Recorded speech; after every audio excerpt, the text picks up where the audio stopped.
मुझे शादी करके घर बसाने में कोई इंटरेस्ट नहीं। क्यों? जहाँ तक बाबा का सवाल है, मेरी शादी ही उनका सबसे बड़ा सपना है, पर मुझे लगता है मुझे कभी भूल कर भी शादी नहीं करनी चाहिए।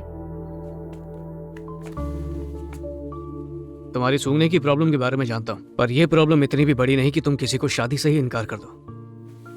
प्रॉब्लम तो तब होगी जब मैं तुमसे शादी करूंगी। मुझे पत्नी बनाकर कदम कदम पर तुम्हें मुश्किलें झेलनी पड़ेंगी। शुरू शुरू में तुम्हें शायद सब अच्छा लगे, पर जिंदगी भर झेल पाओगे इसकी कोई गारंटी नहीं है। पत्नी का मतलब सुख दुख बांटने वाली, ना कि जिंदगी भर का बोझ। और इसके अलावा एक बार फिर मैं किसी अपने की मौत की वजह नहीं बनना चाहती। माँ,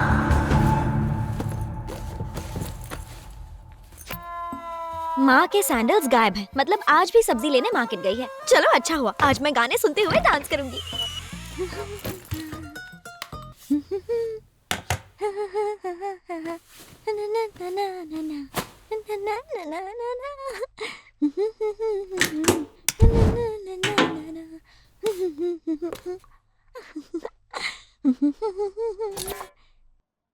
अरे यार, लाइट चली गई। इस लाइट को भी अभी जाना था क्या?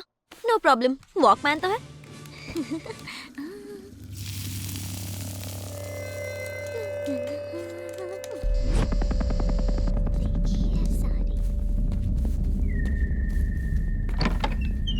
ज्योति स्कूल से वापस आ गई?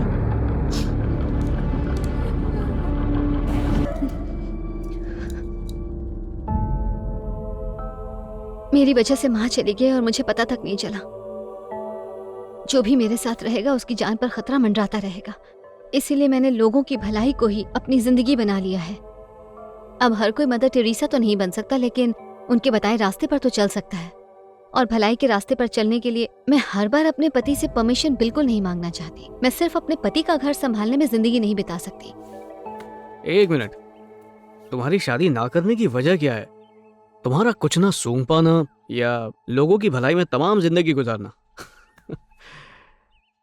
एक बार फिर से कहता हूँ, मैं तुम्हें बेहद चाहता हूँ, पर फिलहाल तुम्हारी जिंदगी में बहुत कंफ्यूजन है। इट्स ओके, जब ये कंफ्यूजन दूर हो जाएगी मैं तुम्हारे सपनों में आने लगूंगा। और जब आने लगूं तो बाबा के हाथ मैसेज भिजवा देना, फिर मिलेंगे। एक और बात। हाँ? देख लेना, एक दिन तकदीर हम दोनों को मिलाएगी जरूर। चलो बाय। तो क्या पढ़ाया टीचर ने? सुना था अप्सराएं दिल से सोचती हैं, आज देख भी लिया, पर वो मेरी होके रहेगी। कोई पसंद तो आई।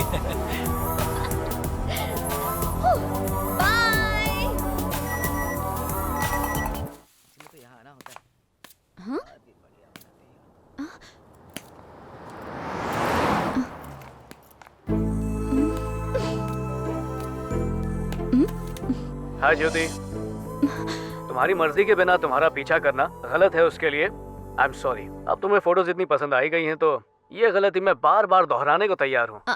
हेलो, इधर उधर क्या देख रही हो? मैंने सोच लिया है, शादी तो तुमसे ही करूंगा। मैं अपनी पूरी जिंदगी सिर्फ तुम्हारे साथ बिताऊंगा। तुमने मुझे अपना दास नहीं बनाया ना, तो कसम खा के कहता हूँ देवदास बन जाऊंगा। मैंने तो बोल दिया, अब तुम्हारी मर्जी।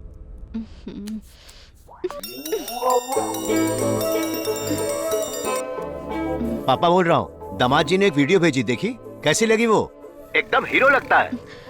बताओ फोन ना। रख दीजिए बाबा, बेवड़े कहीं के। पूरे शराबी हैं आप। अब? जितना पीना है पियो। हाँ ठीक है ठीक है। मुझसे बात मत करना।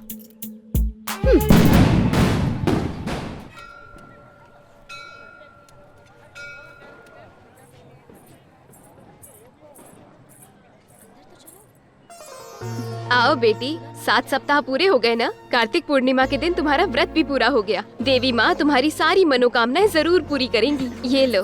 थैंक यू दीदी। संभल के जाना।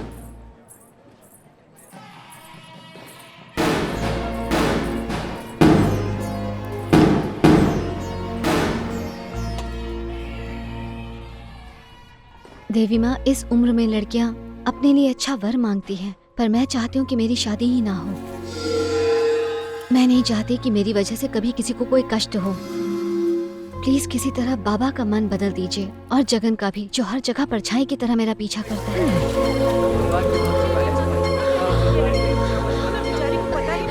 अरे बेटा, कब से मैं चिल्ला रही थी कि तुम्हारी साड़ी में आग लगी है, तुम्हें सुनाई नहीं दे रहा था क्या? शोर शराबे में कुछ सुनाई नहीं दिया होगा इन्हें। सुनाई नहीं दिया, लेकिन साड़ी में आग लगने की बात तो आई होगी। हर जगह तो दिए जल रहे हैं, इसलिए शायद ध्यान नहीं गया होगा।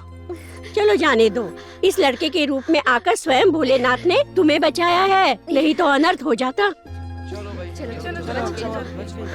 कम से कम अब तो समझ जाओ ज्योति, तुम्हें भी कोई ख्याल रखने वाला चाहिए। इसलिए नहीं बोल रहा हूँ क्योंकि मैंने तुम्हारी जान बचाई है। मैं चाहता हूँ तुम खुद अपनी हिफाजत कर पाओ। आगे जो तुम्हारी मर्जी।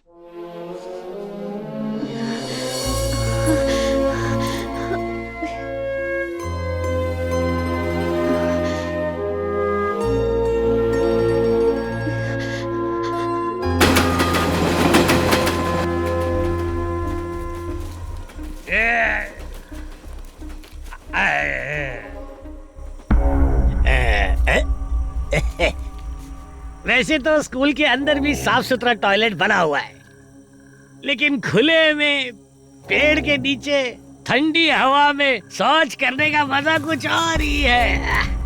कितना मजा आ रहा है। अरे वाह रे वाह।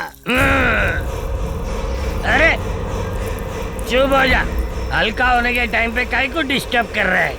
चुप चुप।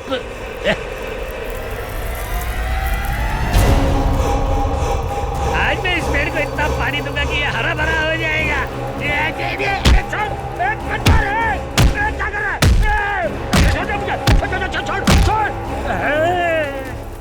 मर गए। ऊपर से पसीना छूट रहा और ये बंद भी नहीं हो रहा है। ये कैसी माया है। भागो भागो यहाँ से।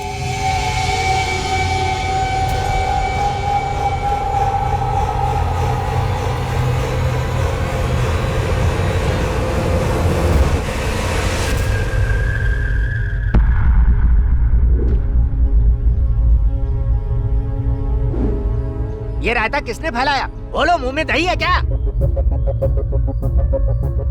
सच बोल दिया तो इनकी भी मेरी तरह पैंट गीली हो जाएगी। अरे तुम ही कुछ बोल दो। मैंने सारा सामान उतरवाकर रूम बंद करके रूम की चाबी इन्हें दे दी थी सर। हाँ दी थी ना, मैंने चाबी आपके कमरे में रख दी थी। तो फिर ये कैसे हुआ? अगर चोर घुसता तो चोरी करता ना, ऐसे तहस नहस थोड़ी करता। किसने तोड़ा ताला? ताला तोड़ने वाले का पता चल गया तो दुम दबा के भाग जाओगे। और वॉचमैन, जब रात को हंगामा हुआ तो तुम कहाँ पर थे? सर वो क्या है कि चुप रहो, मैं जानता हूँ तुम्हें। सारी गलती तुम्हारी है। रोज रात को पी के टुन हो जाते हो। तुम्हारी कंप्लेंट सुन सुन के मेरे कान पक गए हैं। सबसे सच्चे इंसान शराबी होते हैं साहब। अगर डीओ साहब यहाँ इंस्पेक्शन के लिए आ गए तो क्या जवाब दूंगा उन्हें? और कोई रास्ता नहीं है। ध्यान से सुनो, जब तक कैंटीन का स्टॉक नहीं आता तब तक तुम सब खाने के इस नुकसान को अपने जेब से भरोगे और बच्चों के लिए खाना लाओगे। और तू वॉचमैन सुन ले, मैं तेरी सैलरी काट लूंगा। कहीं का जाके भूत पकड़ो साहब, हम गरीबों का गिरेबान छोड़ो। पता नहीं ये भूत अब किसका बैंड बजाएगा।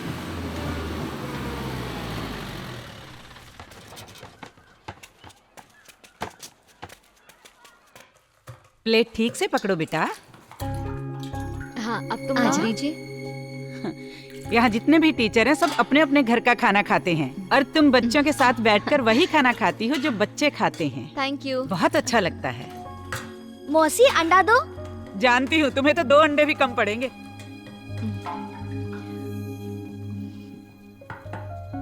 टीचर हो तो ऐसी। चलो शुरू हो जाओ। टीचर पहले खुद खाती है, उसके बाद बच्चों को खाने देती है। टीचर आपको अंडा पसंद नहीं है ना? तो ये भी तुम ही खा लो।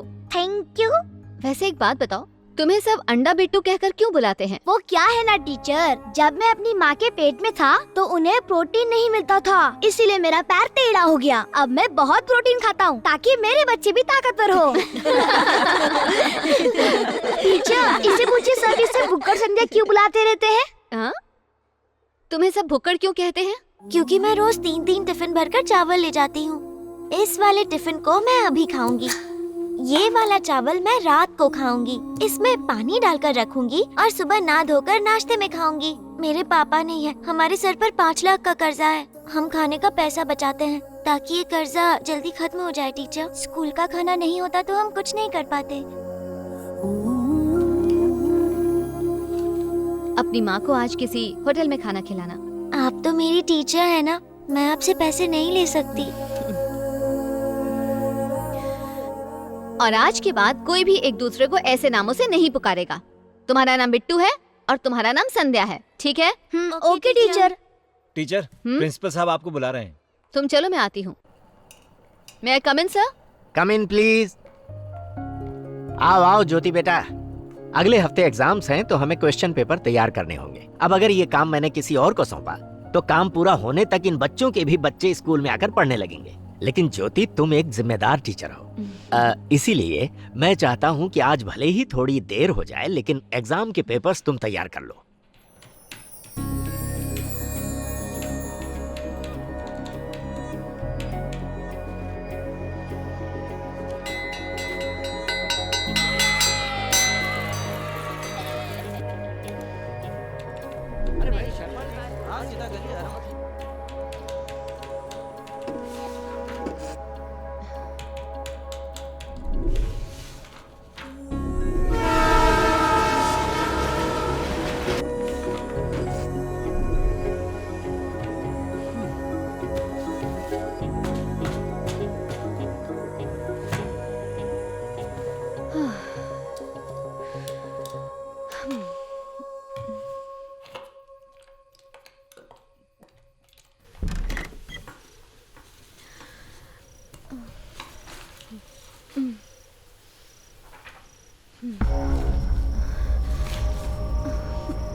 लगता है मेरी पैंट फिर से गीली होगी। नौकरी से ज्यादा मुझे अपनी जान प्यारी है। 9 तो 11 हो जा बाबा।